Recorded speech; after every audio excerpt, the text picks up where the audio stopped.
안녕하세요. 하나님의 마음으로 기록된 성경, 우리들 마음에 새겨지는 성경, 하부 성경의 이화섭 전도사입니다.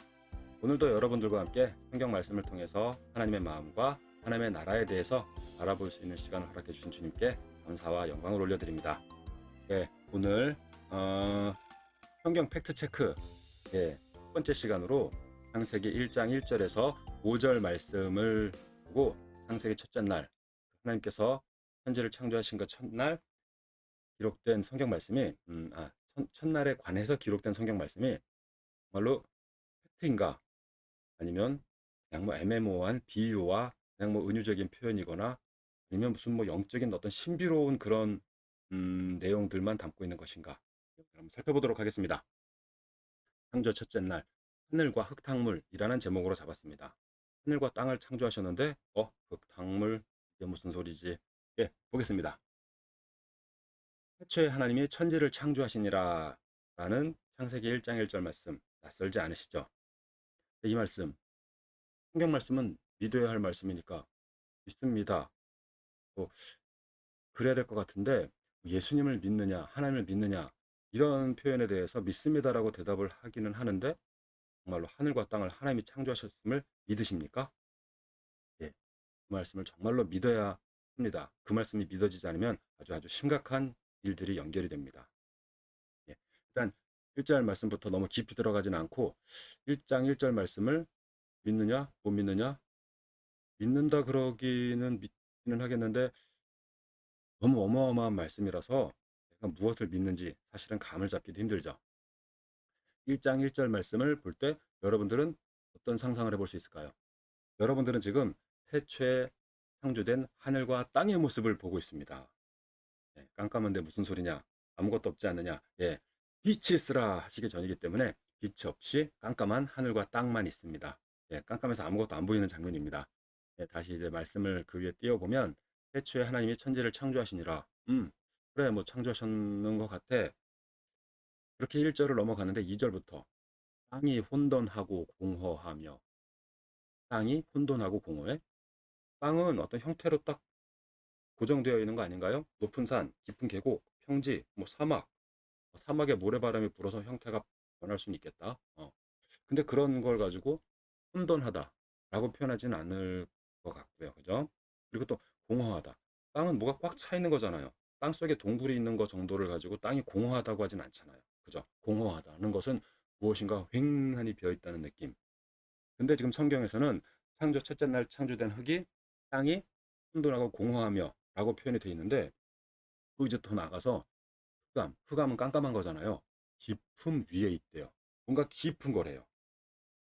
이 부분이 이제 다른 번역본에 보면 깊은 물 위에 있고라고 하는 표현이 있기도 해요. 우리말 성경 같은 경우에. 그럴 때 하나님의 신은 수면 위에 운행하신다. 수면이 있으니까 뭐 깊은 물일 수 있겠는데 이제 얘기가 점점 막 복잡해지고 있습니다. 그러면 이제 바로 뭐야?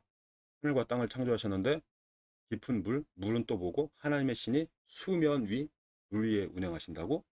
일이 이제 얘기가 점점 복잡해지면서 하나님의 신이 수면 위에 운행하시니라 그러면 뭐 이렇게 수면 아래쪽 까만 부분을 이제 물이라고 생각해 볼 때 하나님의 영이 수면 위를 운행하신다. 운행은 움직이는 거니까. 이렇게 생각해 볼 수도 있는데 하나님의 영이 이렇게 생겼다라고 제가 우기는 것도 아니고 제가 봤다는 것도 아니고요. 그냥 하나님의 영이 운행하셨다라고 하니까 그냥 저렇게 표현을 해봤는데 저 부분은 중요한 부분이 아니니까 다시 이제 돌아와서 물이 언제 만들어졌길래 수면이 있고 우리말 성경 같은 경우에 깊은 물 위에 흑암이 있다라고 얘기하는지 그러면서 땅은 또 혼돈하고 공허하며 이 문제들을 어떻게 풀어야 할 것인지 이 정도 이제 2절부터 혼란해지기 시작하면 그 이후에 이제 성경 말씀에 대해서는 뭔가 좀 맑고 신선하게 산뜻하게 깨달아가면서 읽어 나가는 것은 이미 이제부터 이제 포기해야 되는 성경은 그렇게 팩트를 따져 물을 책이 아니고 음, 그냥 하나님 말씀이라니까 뭐 모세가 썼다라고는 하지만 기록된 것도 내가 본 적은 없고 그냥 기독교는 믿어야 한다니까 믿고 보자. 저는 지금 이제 이게 점점 위험한 지금 단계로 넘어가고 있다라고 생각합니다. 그렇기 때문에 저는 지금 성경 말씀을 성경 팩트 체크라고 하는 어떻게 보면 무모할 수도 있는 제목을 달고서 이제 시작을 하는데 성경 말씀은 그냥 은유적으로 무슨 시, 뭐 그런 노래 가사 같은 책이 아니고요. 성경책은 창조주 하나님의 살아계신 역사하시는 세계 역사를 주관하시고 온 세상 천하 만물을 창조하시고 주관하시는 창조주 하나님에 관한 말씀이기 때문에 팩트를 체크하면 체크할수록 팩트가 체크가 되는 책이라고 저는 확신합니다. 예, 저는 그렇게 팩트를 체크해가면서 성경을 읽고 있습니다. 그랬더니 정말로 팩트가 체크가 되더라고요. 과학적인 기술이 발달해서 전자현미경과 뭐 여러 가지 등등등에 대해서 과학적인 기술이 늘어나면 늘어날수록 창조주 하나님의 창조주 되심이 창조하셨음이 명확해지더라고요. 그런 부분들을 이제 보겠는데 저는 창세기 1장 1절부터 5절 말씀이 아주 사실적이다. 사실을 정말 눈에 본 것처럼 기록한 것이다. 물론 이제 6절, 7절 계속 넘어가면서도 그런데요. 일단 여기서 땅이 혼돈하고 공허하며 흑암이 깊음 위에 있고 하나님의 신이 수면 위에 운행하신다라고 하는 이 문제, 이 부분을 어떻게 풀 것이냐에 대해서 힌트를 어디 멀리서 찾을 수가 없죠. 창조 첫날 가서 확인해 보는 방법도 불가능하죠. 한 가지 방법은 하나님 나라 천국에 가서 하나님께 여쭤보면 그날 그렇게 만드셨나요? 여쭤볼 수는 있어요. 예. 근데 지금은 제가 저의 많은 기도를 들어 응답하시는 하나님을 분명히 제가 느끼며 살지만 이런 부분에 대해서 딱 부러지게 답을 해주진 않더라고요. 하지만 성경 말씀 안에서 그 답을 찾을 수 있고 그 힌트는 멀리 있지 않다. 어디 있다? 1절에 있다. 1절. 천지를 창조하시니라. 예. 하나님이 천지를 창조하셨다고 할 때 하늘 청 따지, 하늘 천 따지, 하늘과 땅을 창조하셨다는 뜻입니다. 그럴 때 하늘은 샤마임, 땅은 에레츠. 그러니까 온 세상을 창조하셨다라고는 하나님의 천지 창조를 시작하는 어떤 서사적인 서두적인 그런 표현이라고 하는 해석도 있긴 한데요. 저는 아니라고 생각합니다. 하나님께서 샤마임과 에레츠를 창조하셨다라고 명확하게 나오거든요. 그러면 하늘과 땅을 창조하신 것이지 그게 온 세상. 예, 이거는 그 창세기 1장 31절에 온 세상이라고 하는 단어는 따로 있어요. 태초에 하나님이 천지를 창조하시니라 땅이 혼돈하고 공허하며 그러니까 하늘과 땅을 창조하셨다. 여기에 힌트가 있을 수밖에 없어요. 여기에 힌트가 없다면 갑자기 정말 난데없이 물이 등장한 거고 난데없이 수면이 등장하는 거고 그 위에 하나님이 신이 운행하신다고 이 모든 일들이 이제 그냥 사실이 아니라 허구가 돼버릴 수 있는 거죠. 여기서 이제 땅에 대해서 우리가 조금만 생각을 해보면 아주 쉽게 풀립니다. 뭐 복잡한 과학 얘기할 필요도 없고요. 흙 속에는 수분이 포함이 되나요, 안 되나요? 흙 속에는 수분이 있나요, 없나요? 사막에도 수분이 있습니다. 그래서 풀도 몇 포기씩 자라고 오아시스도 있고요. 벌레들은 새벽 이슬을 받아서 먹고 살고요. 마른 흙이라고 하지만 마른 흙에 수분이 있을까요, 없을까요? 없어요. 거기에 물이 좀 더 적당히 들어가고 그 안에 여러 가지 이제 뭐 찰진 어떤 성분들, 뭐 나뭇잎 뭐 이렇게 등등등 썩은 것들 등등등 뭐 여러 가지 있을 수 있겠죠. 근데 그렇게 부패되지 않는 것들로 해서 찰흙이 적당히 수분이 되면 찰흙이 돼요. 그래서 모양을 만들어서 구우면 도자기 그릇도 되고 뭐 여러 가지 모양 만들어져요. 거기에 물이 좀 더 많아지면 질어져서 진흙이 돼서 모양을 만들 수가 없고 점점점 이제 그냥 흘러내려요. 그죠? 여기에 물이 더 많아지면 그릇의 모양 따라서 모양이 바뀌어지고 손을 저어서 휘휘 저을 때 공허하게 그 안에 혼돈하고 공허하다라고 표현할 수 있을 만큼 속에 있는 게 뒤죽박죽이 돼요. 흙탕물. 제가 창세기 1장 1절에서 5절 말씀에 또 제목을 하늘과 흙탕물이라고 잡은 이유가 여기에 있습니다. 태초에 창조된 그 흙의 형태는 그냥 그냥 수분이 전혀 없는 흙이 아니라 물이 상당히 많은 흙. 그러면 그것은 흙탕물이라고 표현이 되는 단계가 넘어갈 수 있죠. 그러니까 진흙에 물이 점점점 많아지면 흙탕물처럼 휘휘 저었을 때 흐물흐물 된단 말이죠. 그럴 때 그러면은 어, 점점 창조 첫째 날부터 중력은 있었을 거니까 중력이 나중에 창조되었다라는 말씀도 없어요.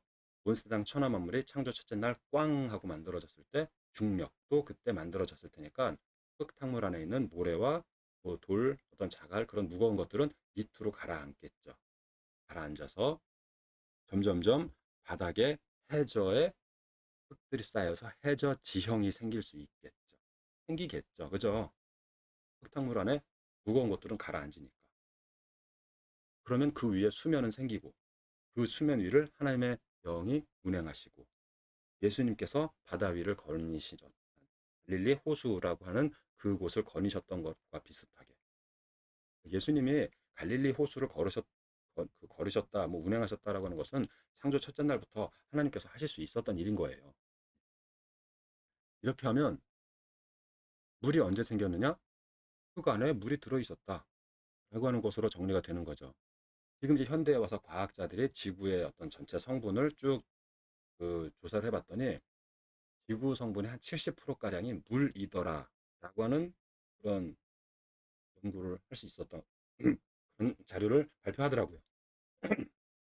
뭐 그 물을 다 떠가지고 이렇게 흙이랑 비교해 봤느냐? 뭐 그렇게 무식하게 하진 않죠. 똘똘하게 유식하게 하는 사람들이 과학자인 거예요. 비중을 쫙쫙 이렇게 비교를 해봤더니 물이 70%나 되더라. 그랬을 때 지금은 높은 산이 있어서 육지가 드러나 있는 거지만 다 평평해지고 물이 그냥 온 지구를 덮을 수 있는 그전 단계가 되면 그 물의 깊이가 2.7km에 해당될 만큼 엄청나게 많은 양의 물이 지구 안에 존재한다고 하더라고요. 모래는 모래고 물은 물이에요. 서로 왔다 갔다 할 수 없어요. 그죠? 물론 H2O가 H와 산소로 이렇게 수소와 산소로 분해되고 뭐 등등등 할 수도 있긴 하지만 자연적인 상태에서 물과 고체인 그런 성분으로만 나눠봤을 때 물 성분이 70%에 가까울 만큼 많이 있다. 그러니까 창조 첫째 날 만들어진 흙은 물이 70%나 되는 휘휘 저었을 때 흙탕물이라고 표현될 수 있을 만큼의 그런 형태다. 그러니까 땅이라고 하는 그 흙탕물의 땅이 혼돈하고 공허하다. 뭐예요? 속으로 휘휘 저었을 때 뭐 해저 지형도 없고 그 안에 만져지는 것도 없고 물고기도 없고. 예. 그러니까 땅이 혼돈하고 공허하다라고 하는 게 흙탕물의 형태로 보면 딱 말이 맞고요. 흑암, 그 어두움이 깊은 물 위에 있고 하나님의 신은 그 수면 위에 운행하시니라. 1절과 2절에서 한 단어도 놓치지 않고 합리적으로 설명이 된 거 맞죠? 그렇지 않나요? 예. 아니다라고 생각하시면 댓글을 달아주시기 바랍니다. 이렇게 해서 이제 1장 1절과 2절이 진행됐고 3절에 하나님이 가라사대 빛이 있으라 하심에 빛이 있었고라고 말씀하십니다. 하나님이 하늘과 땅을 창조하셨을 때 빛은 그 안에 포함되지 않았던 것으로 보여집니다. 그럴 때 빛이 있으라 하심에 빛이 있었습니다. 하나님이 영광의 빛이시기 때문에 요한계시록 21장, 22장 보면 해와 달이 필요 없고 해와 달이 없어졌지만 온 세상은 하나님의 영광의 빛으로 예수님의 영광의 빛으로 밤이 없이 항상 환하더라 이런 말씀이 나오는데 여기서도 분명히 하나님의 영광의 빛은 있었을 수 있지만 이 세상에 빛이 별도로 있도록 만드신 그 장면인 거죠. 1장 3절이. 그래서 이제 창조 넷째 날 해와 달이 그 빛을 주관하게 되는 거예요. 창조 넷째 날 빛이 만들어진 게 아니라 창조 넷째 날 빛을 주관하는 게 되고요. 하나님이 가라사대 빛이 있으라 하심에 노란 바탕이 된 거는 극장 들어갔다 나오면 눈이 부시고 눈에 뵈는 게 없어지죠. 나는 깜깜해서 눈에 뵈는 게 없었는데 빛이 있으라 하니까 갑자기 환해져 갖고 눈에 뵈는 게 없는 그런 장면을 그냥 표현한 거지. 창조 첫째 날 빛이 저렇게 생겼더라라고 제가 우기는 게 아닙니다. 예. 예, 그런 부분에 있어서는 오해를 하지 말아 주시기를 바랍니다. 예. 오해를 하실까봐 염려가 되지만 넘어갑니다. 하나님이 가라사대 빛이 있으라 하시면 빛이 있었고 그 빛이 하나님이 보시기에 좋았더라. 여러분들도 빛이 보기에 좋지 않으신가요? 밤에 이렇게 뭐 번쩍번쩍 이게 뭐죠? 불꽃놀이 또 재밌지만 정말 해가 떠오르고 노을이 지고 정말 밤하늘의 별빛을 보고 그냥 완전히 깜깜한 것보다는 그 안에 빛이 있는 부분이 참 보기가 좋죠. 맑은 하늘에 빛이 있고 하늘과 산과 바다 이런 부분들이 보이는 게 참 보기가 좋은데 그게 왜 보기가 좋으냐면 우리가 그냥 그렇게 보기가 좋다라고 외웠거나 공부한 것도 아니고 원래부터 있었던 거다라고 할 때 원래가 무엇이냐면 하나님께서 그 빛이 보시기에 좋았더라 라고는 하나님 아버지의 성품을 닮은 우리도 하나님이 보시기 좋았던 그 빛을 보기에 좋은 우리 하나님의 자녀들이다. 그 아버지의 그 자식이다. 라고 생각해 볼 수 있겠습니다. 네, 그리고 나서 하나님께서 빛과 어둠을 나누셨답니다. 빛과 어둠을 쫙 나누니까 이렇게 쫙 깜깜한 곳은 깜깜하고 환한 곳은 환하고, 예, 빛과 어둠을 나누셨대요. 빛과 어둠을 어떻게 나누지? 중간에다가 무슨 칸막이를 세웠나? 예, 뭐 여러 가지 뭐 그건 상상해 볼 수도 있지만 빛과 어둠을 나누는, 야, 그걸 어떻게 할 수 있지? 라고 이제 와서 고민하시는 분들은 좀 이제 좀 폭넓게 생각을 해보시기 바랍니다. 제가 그래서 이제 좀 그냥, 아, 너무 비하하는 표현을 하진 않겠는데, 천지를 창조하신 분이, 빛이 있으라 하신 분이 빛과 어둠을 나누는 것쯤이야. 예. 그러니까 하나님께서 창조하시는 능력이 있으신 분이 빛과 어둠을 나누는 것쯤이야. 그러니까 능력에도 급이 있다라고 하면 창조하시는 분이 그것을 나누는 것쯤이야. 라고 생각을 해보시면 빛과 어둠을 나누는 거는 그냥 사소한, 예, 일이 될 수도 있을 만큼 간단한 일이 되겠습니다. 그렇게 하나님께서 빛과 어둠을 나누사 빛을 낮이라 칭하시고 어둠을 밤이라 칭하셨습니다. 예, 깜깜한 빛이 있는 것은 낮, 어두운 것은 밤. 그렇게 칭하셨네. 근데 이렇게 이름을 붙이신 것은 왜 이름을 붙이셨을까요? 그 대상과 소통하기 위해서. 나중에 이 대상과 소통하는 장면들이 나오니까 그때 보도록 하는데, 여기서 물이 언제 만들어졌는가에 대해서도 성경 말씀이 이렇게 사실적이지 않고 난데없이 물이 등장하잖아. 뭐 하늘과 땅을 만드셨는데 뭐 이런 식으로 성경이 엉터리다라고 주장을 하는 하나의 그 소스, 말거리가 되는데, 또 하나가 저녁이 되고 아침이 되니라고 하는 이 부분 때문에 성경은 사실이 아니고 거짓이다 라고 표현을 하는 그런 어, 예, 건수, 말거리가 되는 부분입니다. 성경을 조금 꼼꼼하게 보셨다면 해와 달은 넷째 날 만들어졌다라고 알고 계신가요? 넷째 날. 맞습니다. 해와 달은 넷째 날 만들어졌고 낮과 밤을 주관하는, 빛과 어둠을 주관하는 존재로 만드셨습니다. 큰 광명체, 작은 광명체. 근데 그러면 해와 달도 없는데 무슨 저녁이 되고 아침이 되냐? 봐봐, 성경은 사실대로 볼 책이 아니고, 특히 창세기 1장 부분은 사실적으로 볼 책이 아니고 의미와 은유적으로 했던 거기 때문에 막 뒤죽박죽이니까 사실적으로 보면 볼수록 그 혼란에 빠지니까 그렇게 보면 안 된다라고 생각하게 만드는데, 이제 여러분들 생각해 봅시다. 지금 이 영상을 보고 계신 분들이 낮에 보고 계신가요? 밤에 보고 계신가요? 만약 낮에 보고 계신다 그러면 지금 몇 시 몇 분일 텐데 갑자기 하늘의 해가 뚝 사라져 버려. 그럼 어떻게 될까요? 해와 달이 사라져 버리면 음? 여러분들의 아침과 점심과 저녁이 사라지나요? 아니죠. 만약 여러분들이 오전에 이 영상을 보고 계신다면 해와 달과 별이 사라져도 점심이 되면 배가 고플 겁니다. 그죠? 그리고 또 한 6시간쯤 지나면 저녁에 배가 고플 거고, 그러면서 조금 있다가 보면 잠이 돌릴 거예요. 지금 그렇게 살아오던 패턴이 있으니까 그렇지, 이미 해가 있는 상태에서 살았기 때문에 그거에 익숙해져서 그렇지라고 생각할 수도 있지만, 해와 달이 없어도 아침과 점심과 저녁은 존재한다라고 하는 것을 지금 제가 말씀드리는 있는 건데, 애초부터 해가 없었어도 어두운 밤과 밝은 빛을 하나님이 나누셨으니까 해와 달이 없어도 저녁과 아침은 존재하는 거예요. 그죠?